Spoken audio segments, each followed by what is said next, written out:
Welcome to my latest class, Enchanted Threads and Abstract Garden Trellis. So in this class, I will be teaching you a combination of embroidery and beadwork that you can use to create an abstract garden trellis. So you see along here, I have my garden trellis. This is the hoop that we will be stitching in class. So I will show you how to do every step of this hoop. We are going to be working with some absolutely beautiful beads and sequins, and I can't wait to just get started and see what you create. So here we go. So let's talk supplies. You're first going to need an embroidery hoop, and this is a 5-inch embroidery hoop. You can choose whatever size you want, and then a background fabric. So this is just a fat quarter of a background fabric, and I have a solid color because we have a lot that's going to be going on in the hoop, and so a solid color works best for this project. You're going to need some needles. I like the milliner's needles. The embroidery needles are sizes 3 through 9, and the milliner's needles are 3, 5, 7, and 9. You'll also need embroidery scissors or just any pair of sewing scissors. And you're going to need a way to mark some lines on your fabric. So I just have a small ruler, and this is a water-soluble pencil. And then, of course, some bead trays or just a bead mat. So now let's talk beads. So I like to decide on a color palette before I start picking any of my beads or threads or fabric. And a lot of times I'll just use Pinterest, and I will search color palettes with one of the main colors that I want to use. And I get lots of ideas that way. So these are the Sequins and Beads kits by John Bead. And I love these kits. I'm going to be using 4 of them for my piece of embroidery. You can choose anywhere between 1 and however many you want. If you want yours really bursting with color, you might be using more than I am. But what I love about these are I have 3 different color sequins, or 3 different sized sequins, 2 different color bugle beads, and then I have 5 different seed beads. So there's a lot of variety. We're going to be doing some bead and sequin stacking. So just one of these will give you a great variety in the color that you're working with. So I also have 3 of the Masterpiece collections. These are also by John Bead, and they are accent beads in a color palette that all work really well together. I'm using 3 boxes again of these accent beads. And while I'm pretty sure all of those beads and sequins that I just showed you will probably be enough, I also have a few other choices that as I'm working on a project, I like to pull different size beads. So these are the size 32 beads, which are the largest of the beads, and I really like these for bead stacking, and we're going to get more into that when we get further along in the project. And then I have, these are the size 6. These are the intensive colors, and I love them because of how bold their colors are. You can see I really love, this is the intensive dark green. I've used almost this whole tube because I love it, and I put it in lots of my projects. And then I have 1 more seed bugle bead, just in case I want a little bit more variety. So I've got lots of beads, lots of sequins for this project. So these are by Wonderful Specialty Threads. These are the fruity threads. They're variegated, and it's a 12-weight cotton, so I like to use these for beading. I also have size 5 pearl cotton. These are also by Wonderful Specialty Threads. These are the Sue Spargo colors. And then I also have 3 different colors of the DMC Cotton Redders Mat. You can find this on DMC's website or at Michael's. At several Michaels, you can find this now at the store. So there's my color palette of colors and the 3 different types of threads that I'm going to be using. So let's get our hoop set up for embroidery. So you're going to need to bring back your fabric and your embroidery hoop. And we are going to start by placing our hoop, our fabric, in the embroidery hoop. You're going to start by placing the back of the hoop behind the fabric. And I like to leave a little bit around the hoop, as you'll see here when I place the top section of the hoop on the fabric. You're going to be pulling your fabric nice and tight in the hoop.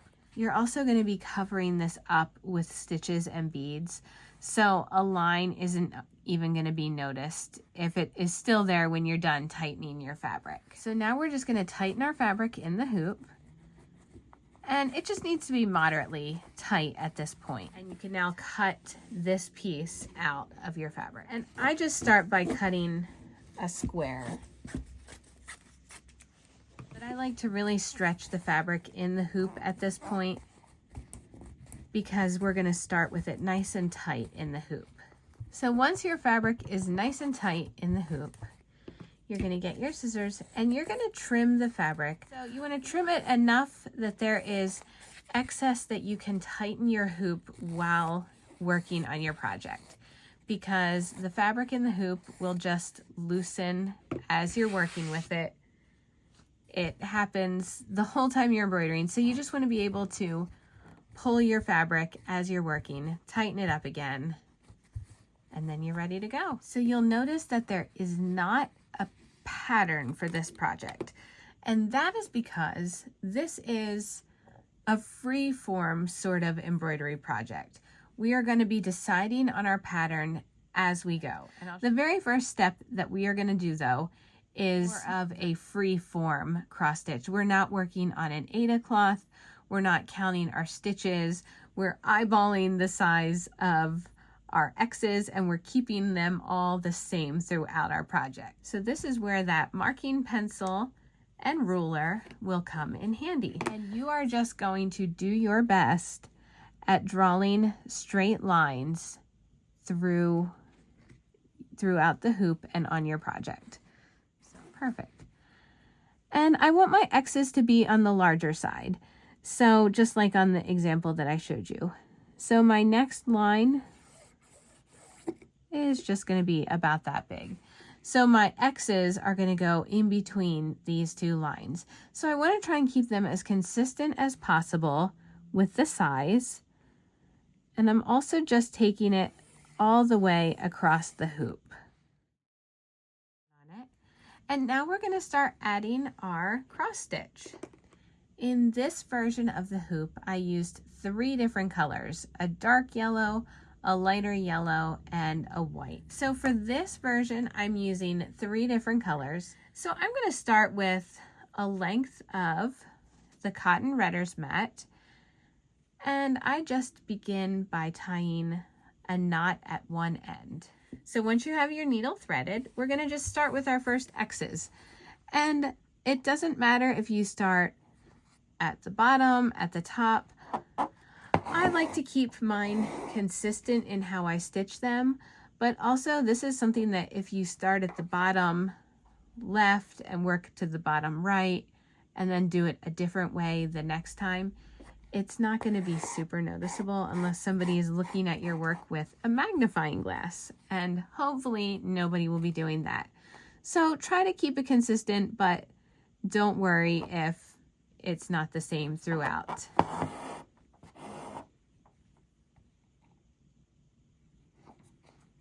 So there's my first cross stitch, and you can see it's a large one. It goes between these 2 lines. And now I'm going to do another one that meets up right next to it. So I'm coming up again on the bottom line. I'm going to take this one down right next to the previous X. Now, if this were a true counted cross stitch, these would be meeting up closer. You'd be working in your tiny little squares. Right now, I am fine with just making sure they are close to each other and they're a consistent size.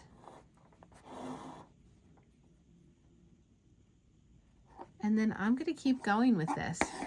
I'm going to keep adding my X's. I'm going to be switching up the colors, and I'm going to be working my way down throughout this piece of fabric.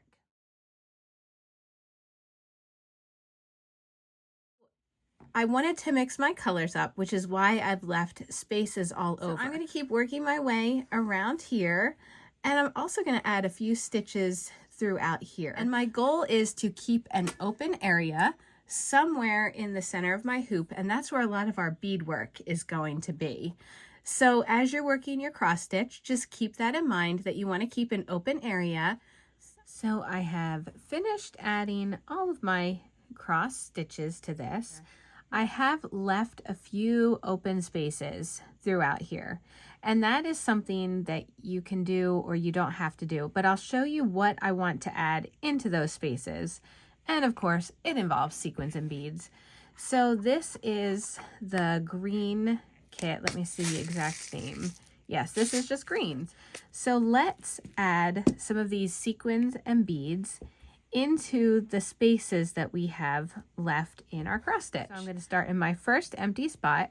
This is what I like to use for my beadwork. So I'm just bringing my needle and thread up. Now I'm going to grab one of those sequins, and I might just add a tiny sequin on there too, because I have the different sizes. And now I'm going to grab a bead, see a better angle. So there are my 2 sequins and a bead on top of the needle.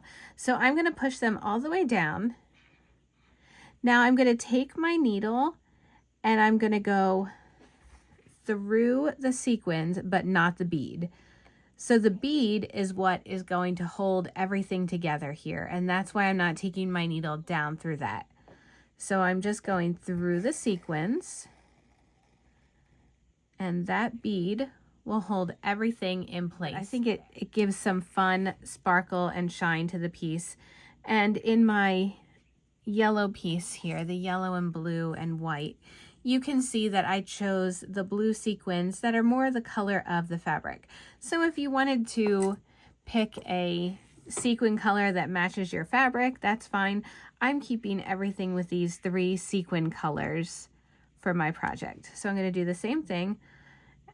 I'm grabbing 2 sequins, and now I'm going to get my bead, put it on the needle, and then take the needle through the sequins and pull it all the way through. Okay, so I'm going to keep sequin stacking here. I'm going to work all the way up here, and then I'm going to work from there to there.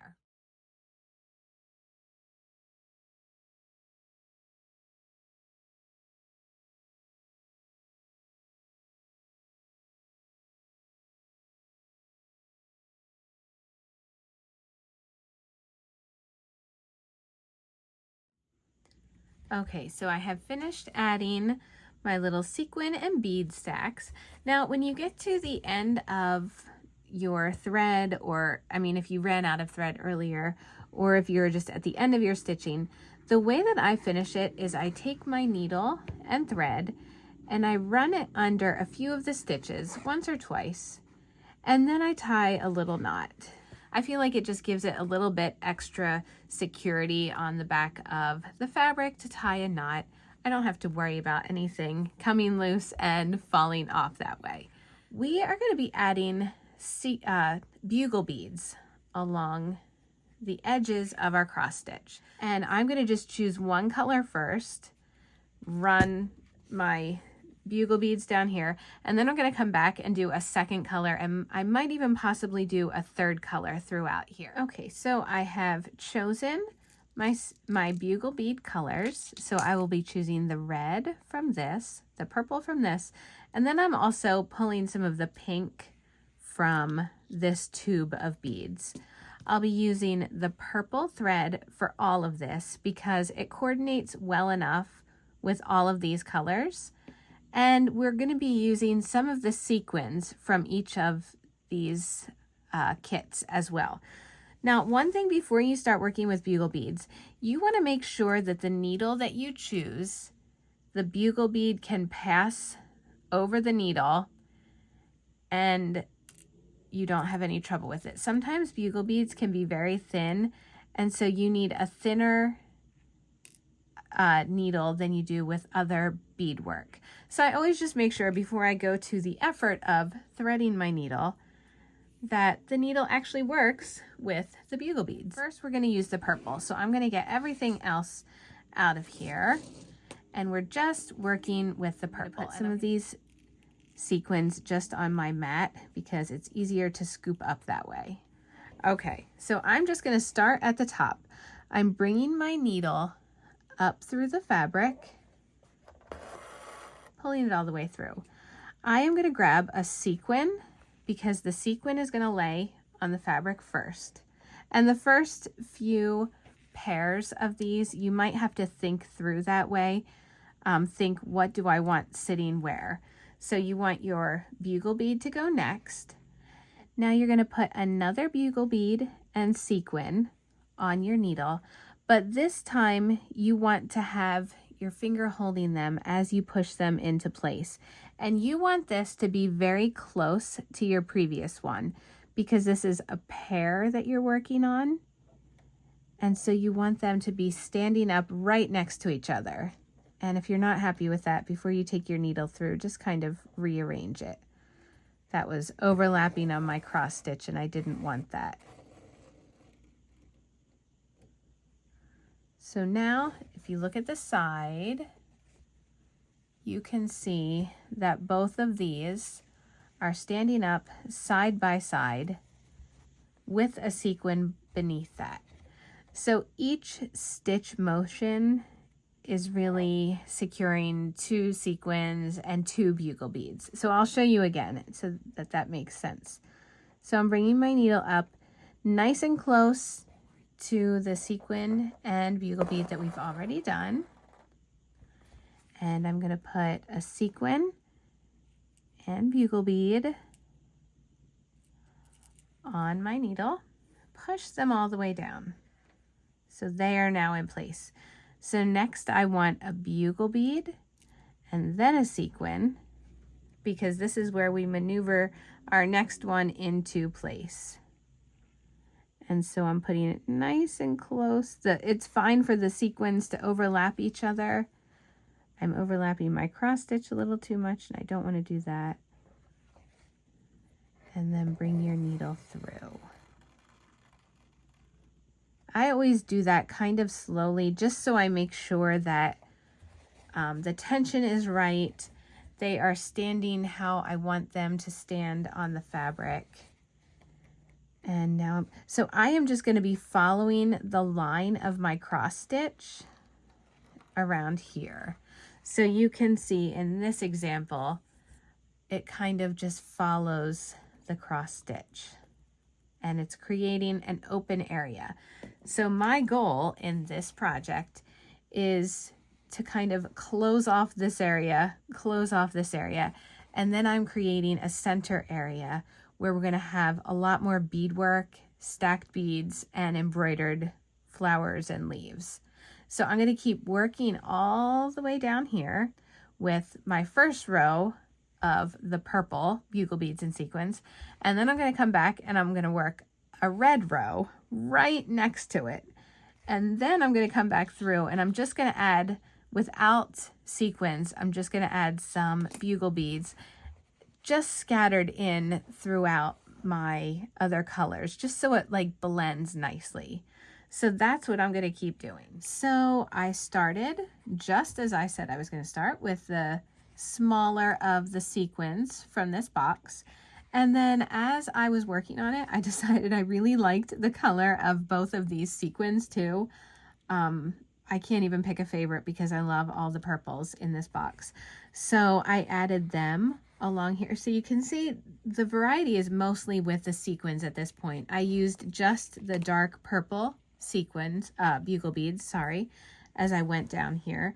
And I did leave some open spaces because I'm going to come back in here and add some of these pink bugle beads without sequins, just to give it some variety in little areas along here.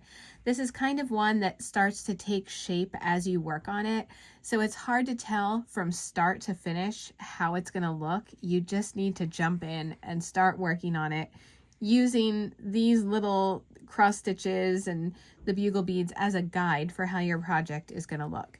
So I'm going to keep up with this. I'm going to move on to the reds, the red box, and I think I'm going to end up doing the same thing because I like all three of those colors. I might even switch up the 2 bugle beads, but I'm not sure yet. I'm going to see how that looks as I work on it.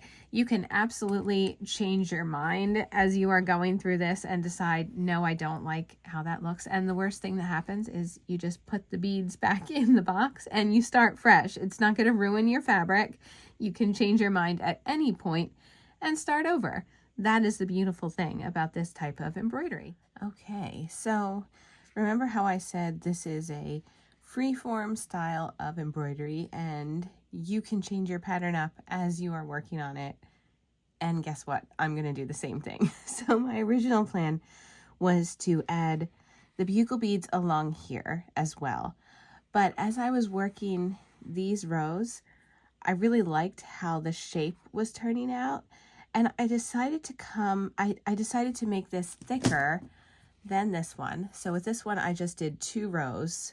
And in some cases, like right here, I just did 1 row of the sequins. I did 2 different colors. And for this one, I really like how this looks. But as I was working on this, because this reminds me of like a trellis work in a garden, and this reminds me kind of like a trail of flowers or a vine, yeah, I love how this looks. So I did lots and lots of sequins, and I'm going to show you from the side. Hopefully you can see this good. So you can see there's lots of dimension because the sequins are all standing upright rather than laying flat on the fabric. And that double method is a great way of getting your sequins to have dimension on the fabric. So now there's one other way that I want to show you. I'm going to add a few little highlights throughout here. So I'm just going to bring my needle up. I'm bringing it up nice and close to where all of my bugle beads already are. I'm not going to use a sequin for this one. I'm going to grab a bugle bead and then a purple bead. And I'm going to take them all the way down, but I'm holding on to the seed bead right now. And then I'm going to take my needle into the bugle bead while still holding on to the seed bead, because the seed bead is going to be what anchors my thread. Oops, I got twisted up here. It's what anchors my thread, and it's also what's going to make the bead stand. So you can see right there in the mix. So throughout here, I'm just going to tuck a few of those beads. And I wanted to do this because I'm building up my dimension throughout this piece. Oops, I need my bugle bead first, and then my seed bead. And I'll show you what I mean by building up dimension after I stitch this one on. So remember, I push the bugle bead all the way down. I'm holding on to the seed bead. I take my needle into the bugle bead, pull it all the way through, and then I'm just holding on to the seed bead right now because I have a long length of thread and I just didn't want to tangle it. And you can adjust that once it's on there too. If I didn't want the whole of the bead showing, I just stick my needle through it and I can like adjust it until it's showing just the bead. So I think I'm going to do that with this one too. But what I wanted to talk about was I'm gradually building dimension. So I'm going from the stitch that's just flat on the fabric. I have a few lightly dimensioned pieces here with the seed bead and the sequin. And then I'm building up higher dimension here with the bugle beads. Now I know that throughout this, I'm going to be adding stacks of the larger beads. And I think for this project, I'm going to be tucking those into here, into these little spots before I do any of the other embroidery. And then once I'm done those larger beads, we might come back and tuck stuff over here once we finish. But I'm just gradually building up the dimension a little bit higher, a little bit higher. We're going to do some embroidery and see how that turns out.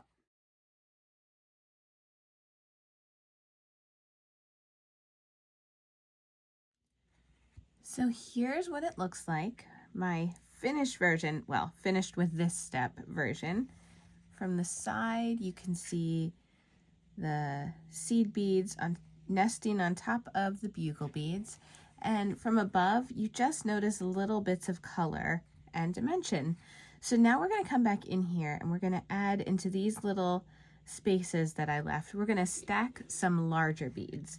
These are 2 of the Masterpiece collections. This one has some pinks in it. I really liked that little neon bit, and this one is a good one too for my color palette. And then I have some greens. I love this one, but I don't know that it's going to match my palette. I think it might stand out too much, but this might be one of my favorite ones in here. Also, I really like these like cubed beads. So somehow I want to work those into this. I also have, for my greens, I have the size 32 Czech seed beads, and of course my tube of almost finished size 6 Czech seed beads. I'm going to show you how to add some of these larger bead stacks into this part. Right now I'm focusing just on the green because, again, I want to gauge how this is going to look. So I'm bringing my needle up in this area. I want to leave enough space for this larger seed bead. So I'm going to bring my needle up all the way through the fabric. And then I'm going to put the larger bead on the needle and set it down. And I just want to make sure, yep, it fits perfectly. It nestles into that little space that I left right there. And because I want this one to have more dimension, I'm going to add a second one. So it's higher than the bugle beads now. And now the bead that's going to anchor this all together is going to be the size 6 seed bead. So again, I'm going to hold on to this one as I take my needle through the other 2 larger beads. And this top one is going to be the anchor bead for this. And I just kind of hold on to it until it goes into place right there. Now, sometimes with the larger beads on fabric, I will take my needle through a second time. So I go back in to the larger beads, take it through the smaller one on top, and go right back down. It just, for me, it makes me feel like, okay, the larger, heavier beads are more secure on the fabric. Nothing's going to fall off. Not that I've ever had anything fall off, but it just makes me feel like it's firmly in place where I want it to be. And you can see from the side, it's taller than the bugle beads, which is exactly what I wanted. I'm gradually building up my dimension from the side. So I'm just going to put 3 on my needle. Make sure they work. Yep. I love this green with these other colors. This might be really one of my favorite color palettes. I normally don't work with, as much as I love purple, I don't always add purples into my projects, but I love this purple, pink, green combo. So I'm doing the same thing. See, it wants to like move around, but now that that anchor bead's in place, well, there we go. Okay, so I'm going to do the same thing because this one wants to be a little bit more wobbly. I'm taking my needle through again, through the top bead, and then I'm just going to go right back down through all 3 beads. And now it's in place. It moves around, but it's not going anywhere. From the side, you can see there's a lot of dimension there. And I think I'm going to add one more. Now, another thing that you can do, because I have these cool accent beads that are slightly larger, I'm just going to pick one of these greens, since we're already working with some green. I don't need to have the size 32 beads to do this stacking. I can do this just with an accent bead as well. So in here, I'm going to put my 3rd little clumping of beads, and I'm just going to take the bead, put it on the thread, and then I'm going to grab my green box of sequins, and I want one of the ones that looks more pearly.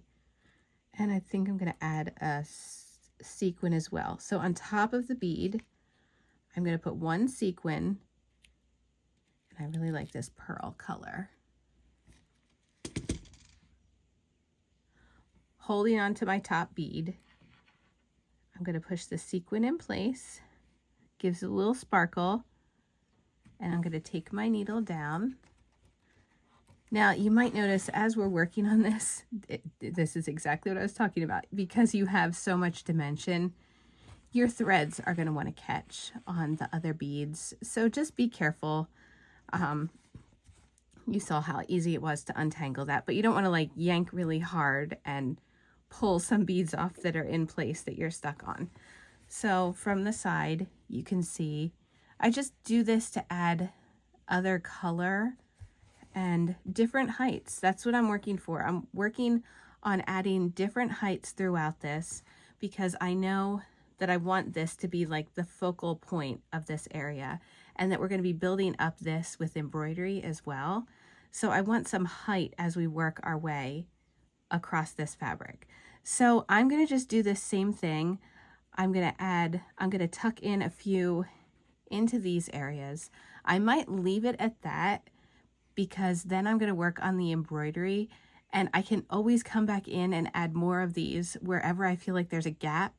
Right now I want to see how it looks and then work with the embroidery and then come back and add any extra dimension that I want. So I wanted to mention that this sequin and bead stacking technique can be used with any combination of beads. So you can see along this area where I was stitching, and I'm going to hold it by the side so hopefully you can see.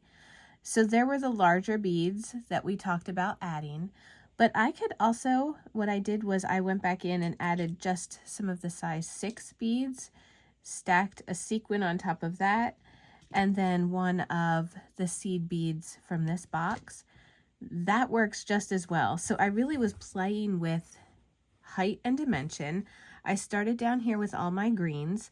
As I was looking at it, I didn't want it to become too green centric. I wanted all the colors to really combine in this, and I don't want one area to stick out more than another area. So that's why I went in here and added some of the purples mixed in with the green. So I love that combination. So the next stitch that we're going to add is this woven spiderweb wheel. Now I added 3 of them to mine. You might add more, you might add less. Yours can be larger than these. So we're going to need our water-soluble pencil again. And you can see that as I've been working on this, these lines are really disappearing. So even though it's water-soluble, it's not going to brush away quite like a chalk pencil will. But over time, as you're embroidering, these lines are just going to start disappearing. And you're not going to have to worry about washing this away because we are filling up this whole area. And so I'm just going to draw right over this with this pencil again. So I just want a circle, and whatever size circle you create, that's going to be the size of your stitch. I think I'm just going to start maybe about here, and I'm just going to freehand a circle. If you want to use a stencil, you can, but this is not going to be seen. I'm really just using the shape of this to gauge the size. And now I'm going to take a lot of thread for this one. This is a woven stitch. It does kind of eat thread, and so I'm just going to use a lot of thread right now. I'm using a tapestry needle for this stitch, and the tapestry needle, the point is not super sharp, so it will go through the fabric just fine, but because it's woven, you're doing a lot of your stitches on top of the fabric, and so it's not gonna like be sharp enough to pierce through your thread as you're weaving the stitch. So that's why I recommend a tapestry needle for this. So I'm gonna be coming up along the outer edges of my circle and bringing all of that thread through. And then I'm going to go down in the center. I'm going to be creating an odd number of little spokes to set this up. And again, I'm just going to keep them kind of consistently placed. the bars that you're creating, or these little foundation pieces that you're creating, they're going to be visible in that you will see where they are. So that's why you just want to keep them consistent throughout this.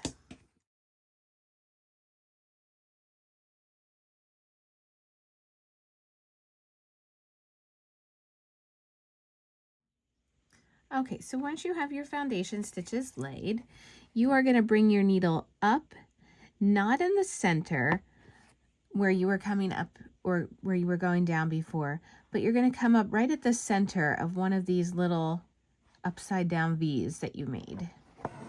Okay, so your thread is up in the middle of the V. You are going to take your needle under the first part of the V and under the second part of the V. And then pull all your thread through.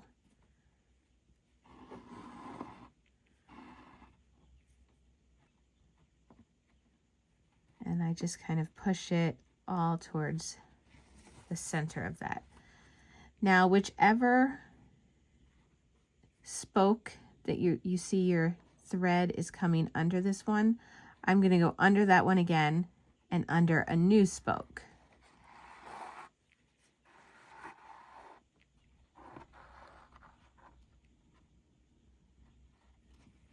Okay, so my thread has come under this spoke, so I'm going to go under that one again and under a new one. So it's like you're always going, it's kind of like you're going backwards and forwards each time. You're going backwards under the one that your thread already came through, and then forwards where your thread hasn't yet been, if that makes sense.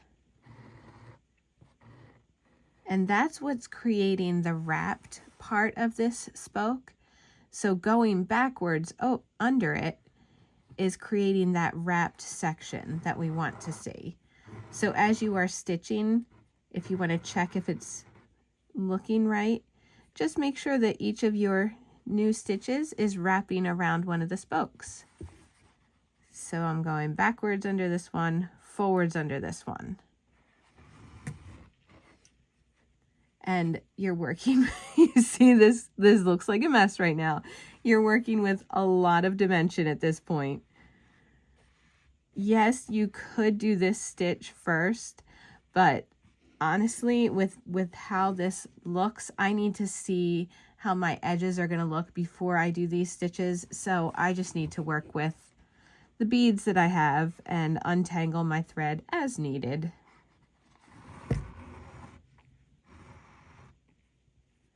So I'm just going to keep going around and around and around, doing this same exact thing.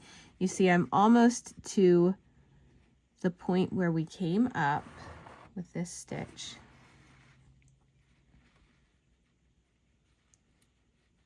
And this is also a stitch where your hoop is just moving the whole time. So I'm back to my original spot. You can see that I already have one of my spokes is already wrapped, and I'm just going to keep doing the same thing. I'm going backwards under that one, forwards under a new one. The first few stitches of a woven stitch just take a little time. They always look a little wonky.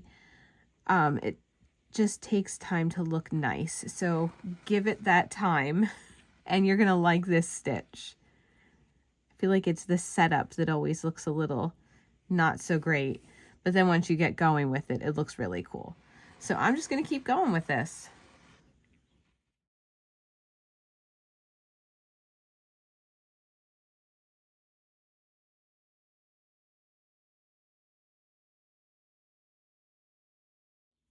Okay, so I've worked my stitch to the outer edges. I can still go one more round. I think I'm going to do that. I'm going to go one more time all the way around.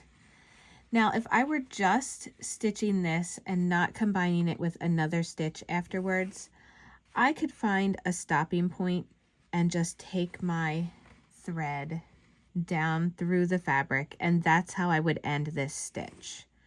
But because I am combining it with another stitch next, I'm going to do it a little bit differently.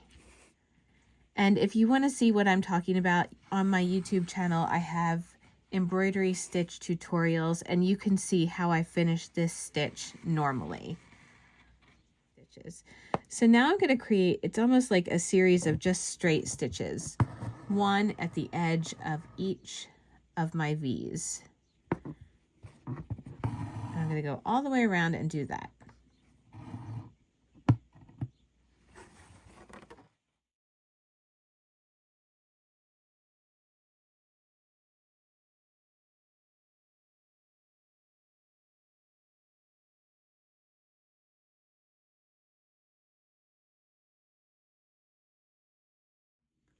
So you can see in looking at it, it doesn't look any different. It doesn't look like I stopped my woven stitch. I added a straight stitch to the end of each of these because our next stitch is going to attach to that, and I don't want it pulling the woven part of my stitch. So that's why I created those extra like faux stitches, faux woven stitches at the end. So I'm just ending my thread. I'm going to use this variegated color. It's got purples and pinks in it. I don't need tons of thread for this one. So just a normal length of thread. And I don't need a tapestry needle. I'm fine just using a regular, I'm just using a milliner's needle for this one. So now I'm going to choose a spot right about here. So it's not exactly even with this woven spiderweb wheel stitch. I'm coming up kind of within this little V section, and I'm taking my needle under that straight stitch, down through the fabric, and then I'm bringing it up through the fabric, and I want to make sure that my needle is going on top of this new thread, the darker pink. And then I'm going to pull that all the way through, being mindful of all of my stacks of beads, just like that. I'm going to do one more stitch in that section. So I try to work it out that I have 2 of these stitches per section. So however that looks for yours. Doing the same thing.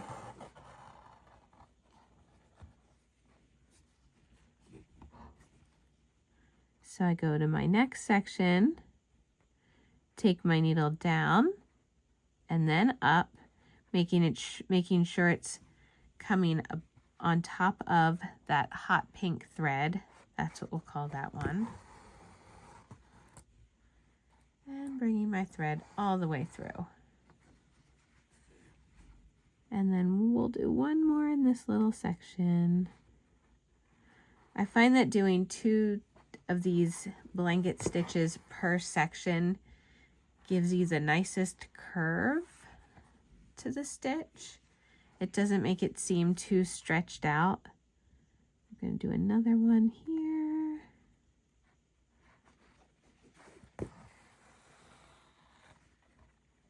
And I'm just going to keep going all the way around with this stitch.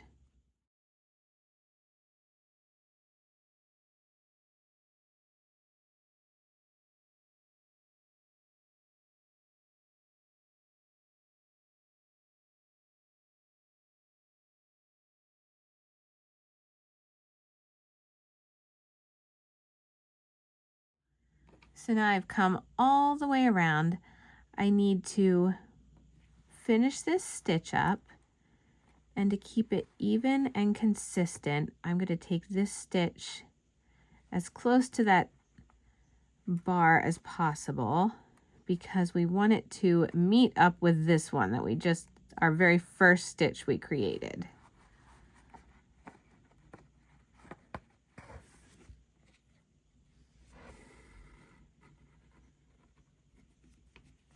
And then I'm just going to take my thread down right at the edge here.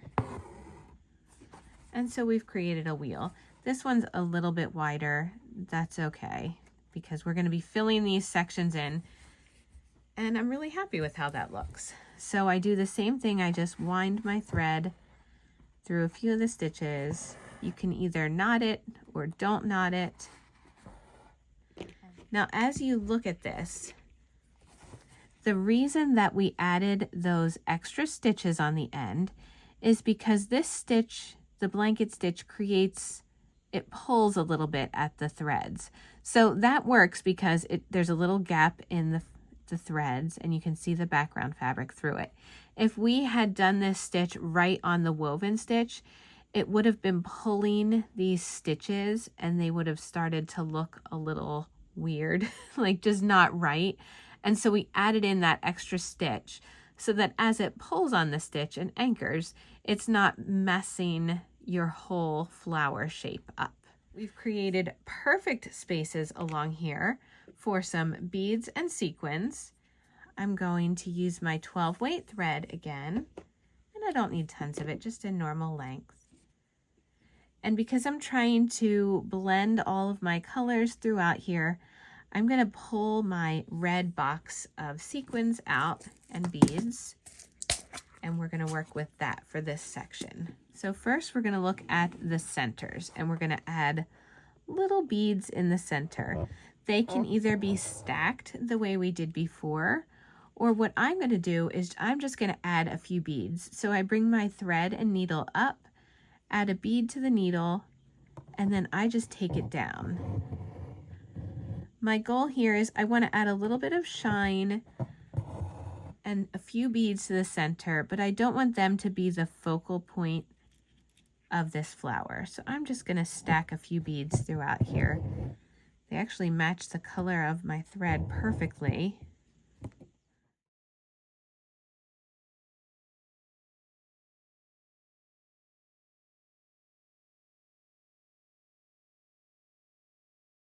So just add as many as you want. I love how this one turned out. And you see it's not creating a ton of dimension. It's adding a little bit of shine though, and that's bringing everything together. Now in each of these sections, I'm going to add a sequin. And I have to decide which color sequin. I think it's going to be this middle one because I really like the color of that. I love how it's like a red, but on the fabric, it doesn't look super red. So again, that's this red one from the box. So I'm going to bring my needle. I'm just going to pick a spot to start. And I'm going to pick the center of each little box that we made. Put a sequin on. Place it just flat on the fabric. And then I do just a small anchor stitch. We only need one stitch through these sequins. They're so light, they're going to stay in place perfectly. But I do keep my stitches consistent. So I'm going to bring as I bring each anchor thread through, I'm just taking it towards the top of my stitch. Rather than going up here for one, down here for one, I'm just going to keep them all consistent as I go all the way around.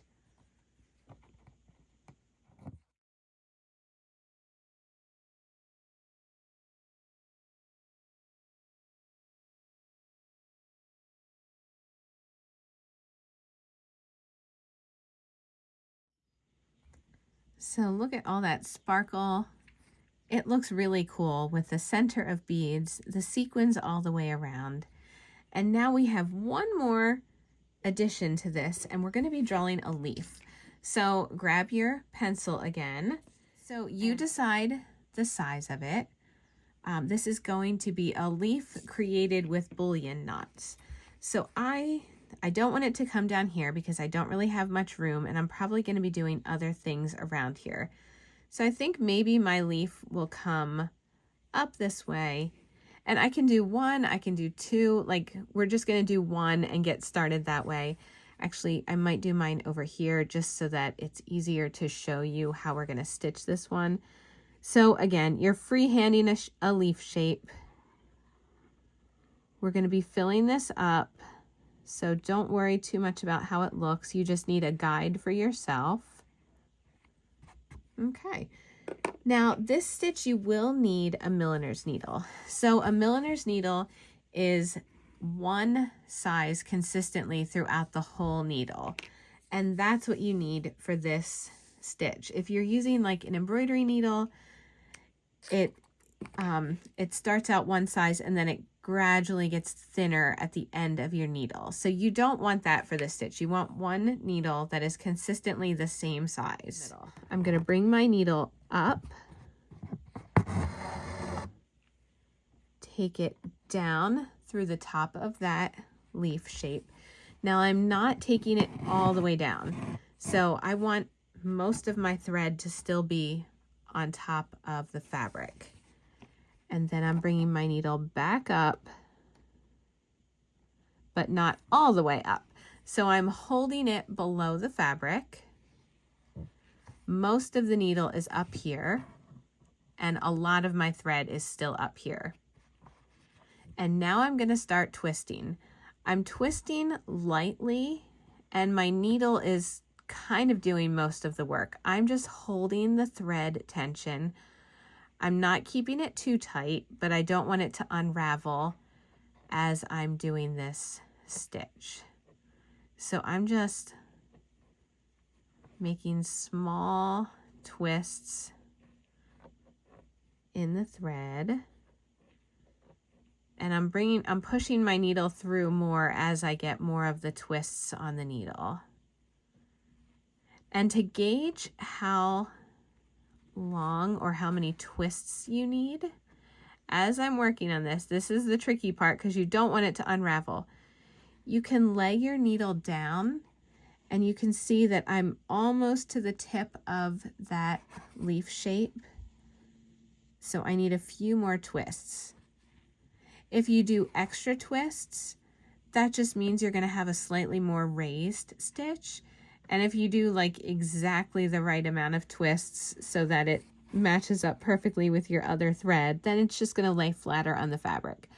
I tend to always give myself a few extra twists because I like that more raised look. You can see your thread wants to start untwisting. I need to push a little bit more needle through. And I'm trying not to make these last few too tight. So now I'm holding my finger on those twists. As I pull my needle through, I'm still holding those twists because I know that this usually ends up knotting. And I'm pulling, holding on to those twists. I've dropped my needle at this point just because I have a lot going on. I don't have 3 hands. I wish I did sometimes. Okay. And now as your twists are coming to the end, you're going to take your needle down through that original spot. Your thread is all going to be going through there. You're still holding onto your twists because you're kind of working them in place. You want your thread to go through your fabric. The first few times you do this, you might end up having to redo. I feel like I have a little tiny knot stuck here that I have to work my way through. There's my little knot on the back. So I'm just going to work with that. Okay, there we go. Now that wasn't too bad, was it? Let's try another one. So again, you can see from the side, it's slightly raised off of the fabric. It's only connected at the base and the tip of the leaf shape. And we are going to be filling in this whole leaf with this stitch. And it's going to look like this when it's all done. So you can see some of mine are really tight together. If you have little gaps in your stitch, don't worry because that's going to be covered up by beads and sequins. So you're going to do your best. And if you need to practice this one on another piece of fabric, I sometimes recommend that, having just another piece of fabric that you can work with that's almost like your practice sheet of paper. Some people get nervous that they're going to mess up their project, and you're not, because what's the worst that's going to happen? You take out your stitches. But if it makes you feel better to practice this stitch on another piece of fabric, then by all means do that. So again, I'm bringing my needle up at the base, down. Now remember, it's a graduated shape that I'm working with, so it's not going to be at exactly the same height as that one. It's going to be a little lower. And I'm not taking my needle and thread all the way down. I kind of leave most of my thread up top. Bring this needle up again at the base. It's not in the exact hole, but it's like right next to it, very close. And then I'm going to do the same thing. I'm just going to start wrapping my thread lightly around my needle. And you'll see what I mean when I talk about the tension as you start working on this. You'll get it. This one takes a little bit of practice. And sometimes when I'm not filming it, my needle is doing more of the work rather than my finger. My needle, I'm holding it from below, and I'm kind of moving that rather than the thread, if that makes sense. But for the sake of the video, I'm doing it this way. And again, gauge how your stitch is. I need a few more wraps on this one. Milliner's needles are generally longer too, and so that's why you do need a longer needle for making a leaf this size. If you were doing tinier little bullion knots, you would be fine with a shorter needle. But okay, so I have enough. I'm holding the tension here on this needle, and I'm holding my wraps, and I'm going to be pulling my needle and thread through all of these wraps that I just made. That's the part where I got messed up before because of a little knot, but this time we're doing okay. And I'm just pulling my thread through. The wraps aren't going to come undone at this point. You don't have to worry about that. It's more just a matter of you're kind of pushing them into place and making them look nice. So you can see nothing's coming unraveled. My needle and thread, I'm going to take down at the base or at the tip of this leaf again. And I have 2 bullion knots. Now I have space in between here. These are longer. That's not a problem because I'm going to be adding more, and I can add one in here if I want. There's going to be a lot of bullion knots, so you're going to have plenty of time to practice this stitch because I'm filling up this whole leaf shape. If you need to see this stitch in another setting, I have other videos on my YouTube channel, stitch tutorials, that you can see just this stitch if you need to see it over and over and over again. Well, that is a fine looking leaf full of bullion knots. But you know what? It needs a little bit more. It needs some beads and it needs some sequins. So let's add some. Why stop there? I'm going to bring my needle. I always generally start in the middle of a leaf project when I'm working with something like this, just because I try to keep things consistent.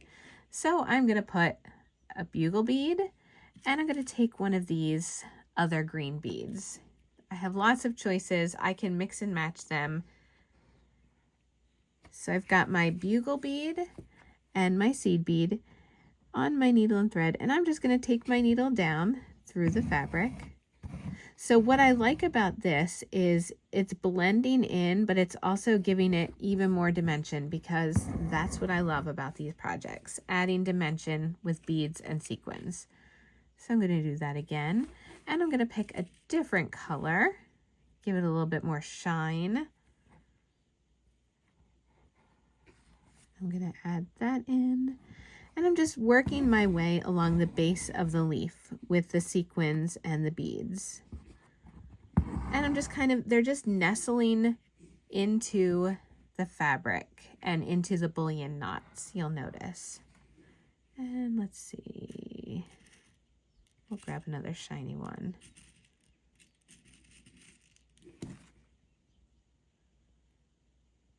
It's fun to just play with combinations. You could use different color seed beads, different color bugle beads throughout this.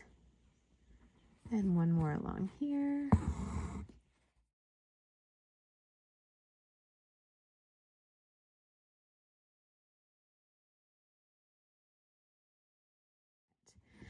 Now we can also just tuck larger beads. So I really like these pearly looking ones. And so I might just tuck one or two into these bullion knots.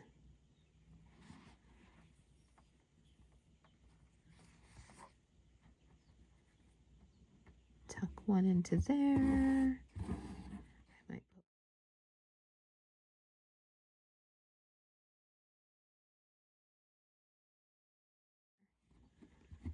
and I'm just kind of working with the shape of the leaf, adding things as they feel like, as it feels like it needs things. I'm going to put a sequin in here. So let's see, I might do a few of these. I like having the different sizes, and these greens, this is such a great green box because you've got like a tiny one, you've got the 3 sizes, but this one is super shiny. But this one kind of echoes this color. So I'm just going to add, I might add all 3 throughout here. Tuck that one in there. So basically I'm just putting my sequin on the thread and needle and then taking my needle down, and that is securing it. I don't need a lot of stitches throughout here. It's not really going to move around much. I'm not worried about that.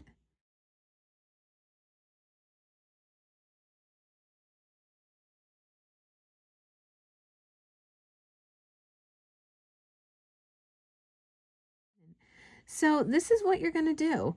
You're going to just keep adding a little bit of bling in the form of beads and sequins to your leaf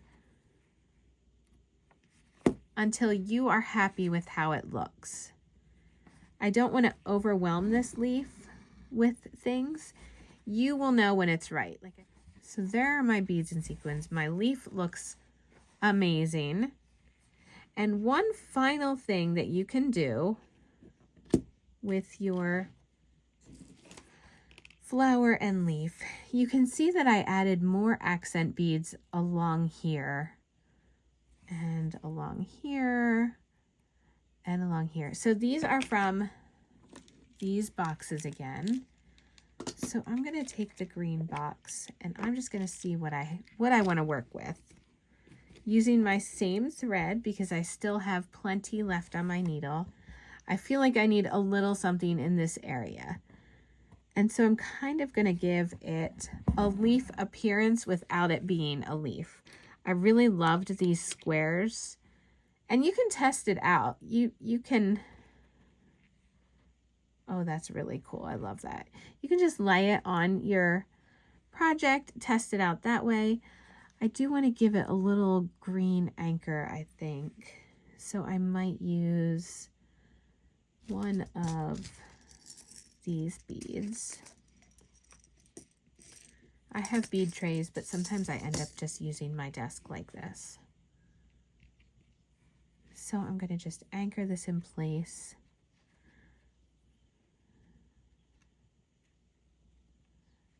I'm not standing these beads up or stacking them like I did with my other beads. I just want these laying on the fabric. This bead is dimensional enough. You can see from the side, it really has a lot of dimension to it. So because I went from like a flat area over here, lots of dimension here, these are kind of flatter stitches. The leaf has a little bit more dimension. I don't want this to be the only section that has dimension. So I'm going to add little bits of it just like this throughout this hoop. Now you can see I only took my needle and thread through this one once, and it's because it's a heavier bead, it wants to wiggle around. So we're going to go through one more time. And I'm just taking my needle up again through that bead, through my tiny bead at the end, pulling it tightly before I take it through the fabric because I can still adjust it at this point. And then I'm going to take it down through the fabric. Just like that. I can add, there's a little gap here, but I'm going to just be adding beads throughout here. I might add, with this example,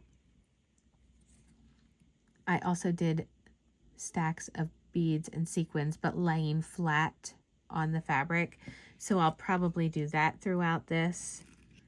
Let's see, we'll add a bead and sequin stack. And this is where it's fun to kind of mix up your color seed beads.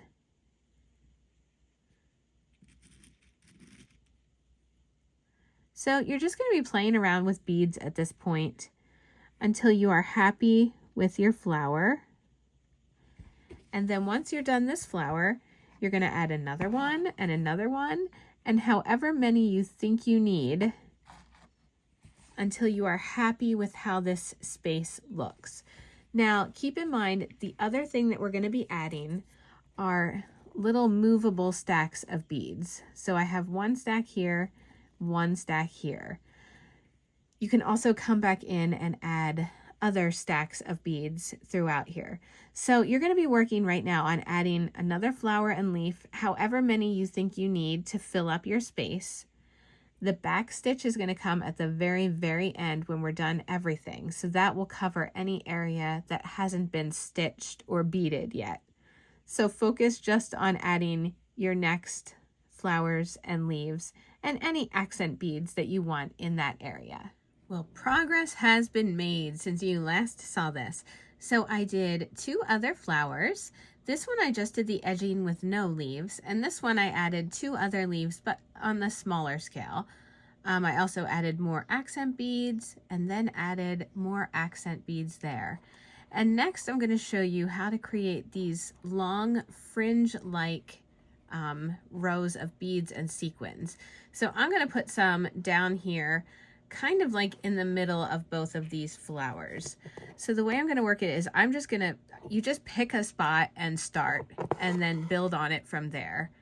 So I'm using my 12 weight thread again, and I'm using both of these beads and sequins boxes, the pink and the purple, and also size 6 Czech seed beads. I like to mix and match the colors and the sizes of the beads and sequins. So this is a great way to do it. You don't want it to look too uniform. I think it looks better when there's a mix of, you know, the sizes and colors. So we're just going to start, and I'm going to make a pink strand. So I'm just going to be grabbing the beads on my needles, and I'm not really making this like a pattern of any sort. I'm just kind of adding the beads and sequins in the color that I'm working with. And let's see, we'll put a clear in here. So it's not really any set pattern, just the colors that I like. And so I have about that many beads and sequins. So then I lay it down here, and I look at it and I decide, is that going to be a long enough strand? And I think it's going to be really good. So now the very last bead that you put on this strand, you just kind of push it aside, because we're not going to take our thread through there again, but we are going to take our needle and thread through all of the other beads and sequins that are on this strand. And you want to make sure, oops, I just pulled the needle out. You want to make sure that you go through each one of them, and you can do it one at a time.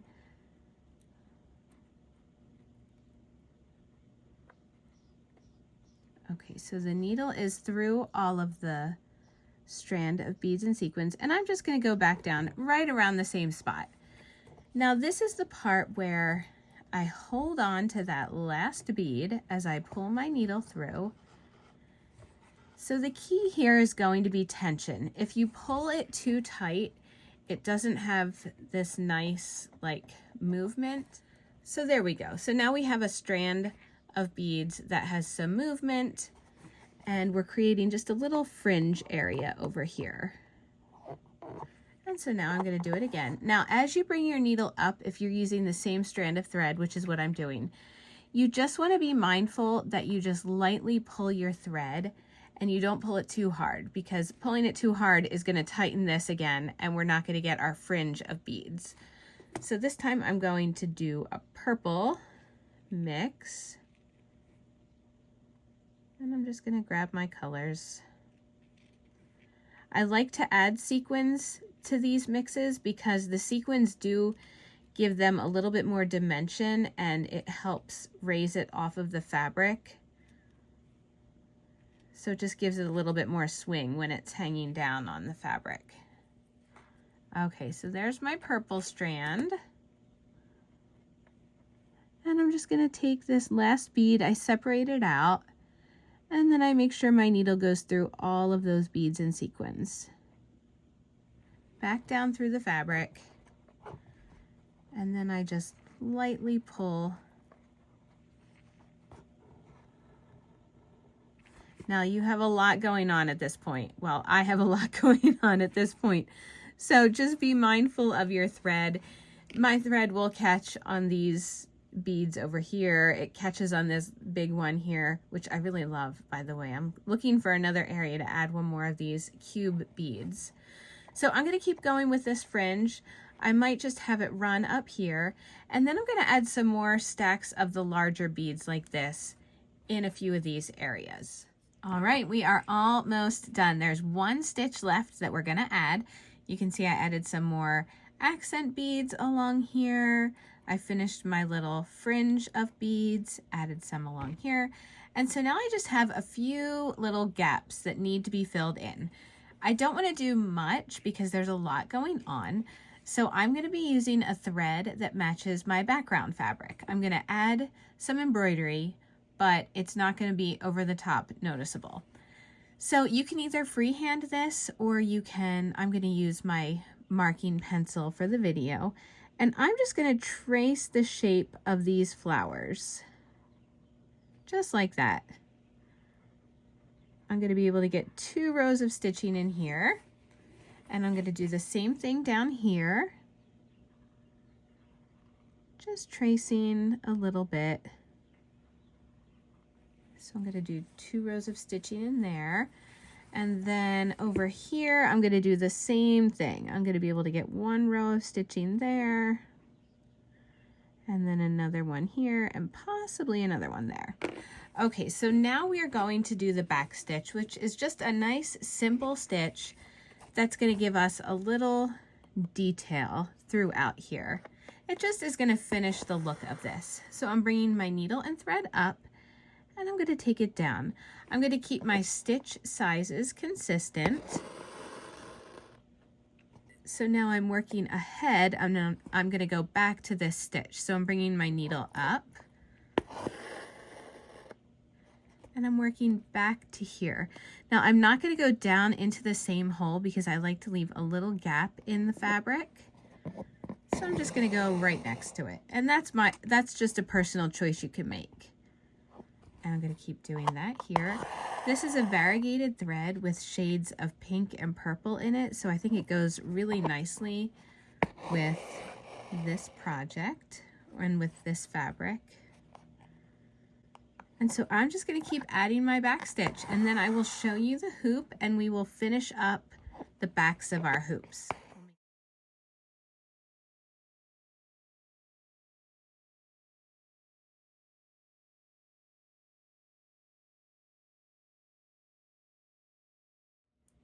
Okay, so I finished up my backstitch detail all throughout the hoop, and we are ready now to cut this edge and finish the hoop so it can be hung.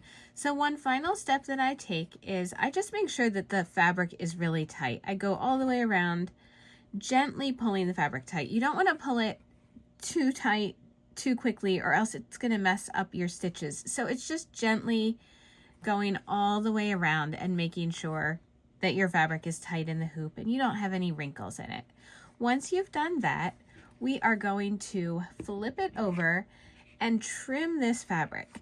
So you want to have enough fabric left that when you fold it over, it's only touching the hoop and doesn't touch this fabric. So this is too long when it's like this. If I folded this over, it would be touching my fabric, and you don't want that. So I just trim it, and just remember, you can always go back and trim a little bit more off if you want. You don't want to take too much off because you want to be able to fold it over like I was just showing you. So I just go all the way around and trim this fabric.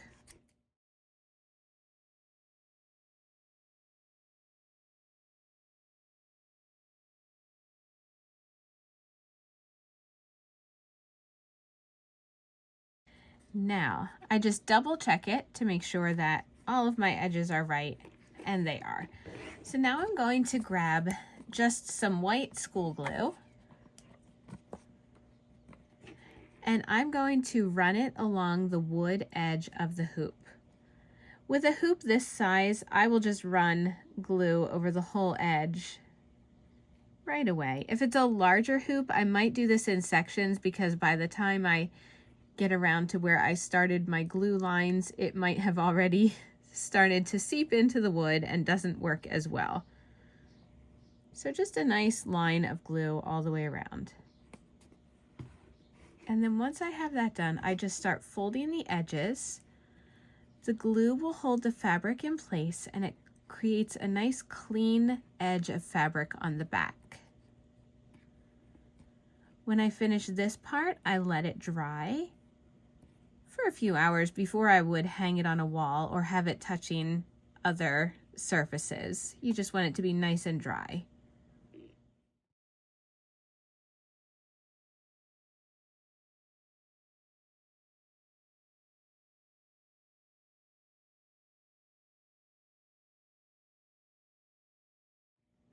So I just double check that all of my edges are down, and then I'm going to let it sit like this for a while until it dries.